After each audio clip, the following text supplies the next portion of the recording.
Welcome to Dejobnik, your command post for clarity and perspective. Good afternoon. I'm Israeli government spokesperson Ilana Strein. This is day 123 of the October 7th war, beginning with an operational update. The IDF continues systematically to dismantle Hamas in the Gaza Strip, focused in Khan Yunis and Gaza City.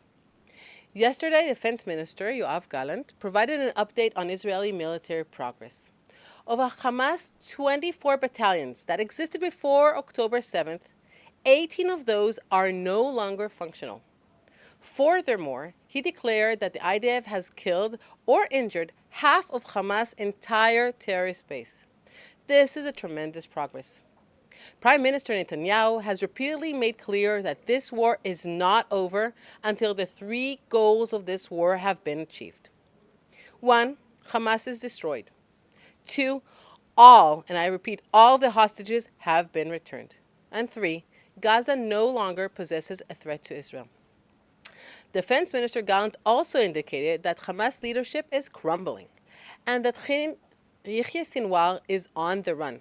Gallant added, Sinwar goes from hideout to hideout, is unable to communicate with his surroundings, and in recent days, IDF troops have found significant materials in the places where he has recently been. Thanks to these findings, we are deepening our grip on Hamas's plans. According to the IDF, over the past day, dozens of terrorists have been killed, and approximately 80 suspected terrorists have been apprehended, including a number of terrorists who took part in the October 7th massacre. In the area of Deir el-Balach, an Islamic Jihad terrorist who took part in the October 7th massacre in Kibbutz Nir Oz was eliminated by the IDF aerial strike. Turning to the northern part of Israel. This morning, terrorists launched several projectiles towards Margaliot. IDF retaliated, striking the sources of the fire. IDF also targeted several locations in southern Lebanon to remove potential threats. Hezbollah's ongoing terrorist activity against Israel violates UN Security Council Resolution 1701. The IDF will continue to defend Israel's borders from any threat.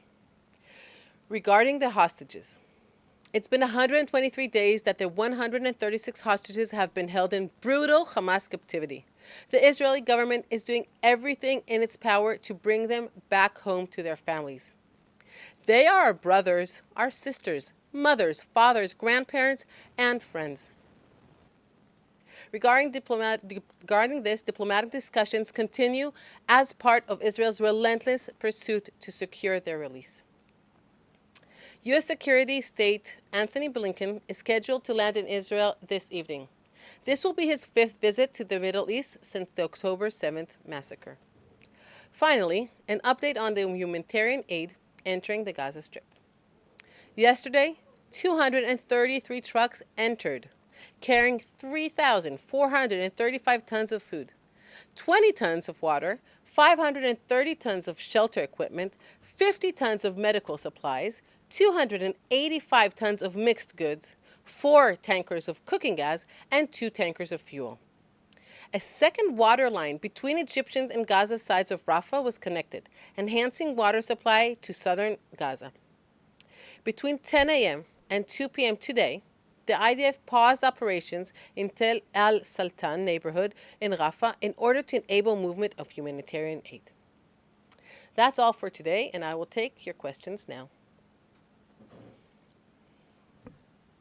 The first question comes from Joel Pollack of Breitbart News.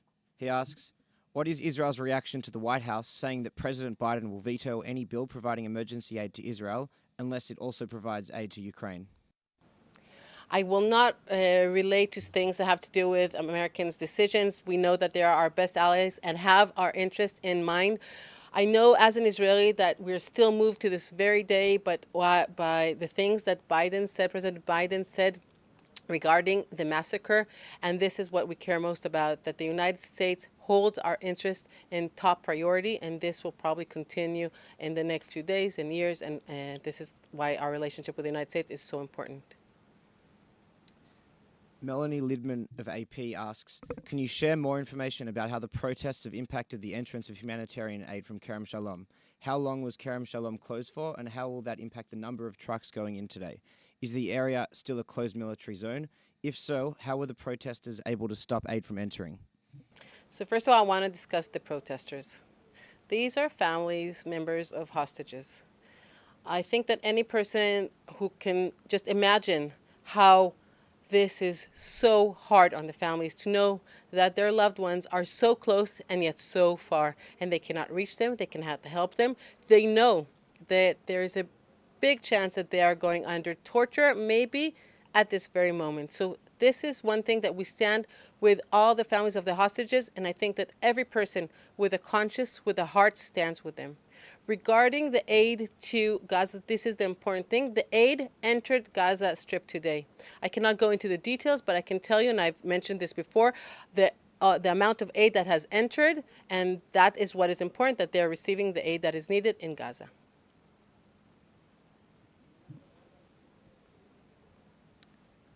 The next question from David Isaac of JNS.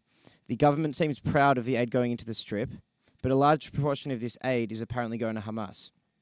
Is the government rethinking the delivery of this aid, at least how to deliver it?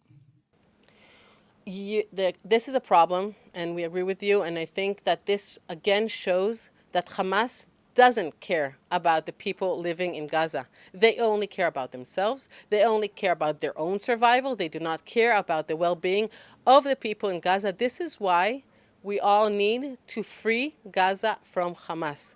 And this is something that we all need to do. The faster we do it, the better the lives of the people in Gaza will be. So this is one of the goals that we have, to clear Gaza from this terror organization. And then the people in Gaza will have definitely a better quality of life.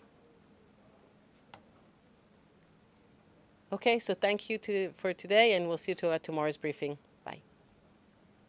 Thanks for watching. Don't forget to like, share, and hit subscribe to stay updated with our latest content. Until next time, stay informed and inspired. This is Dejobnik signing off.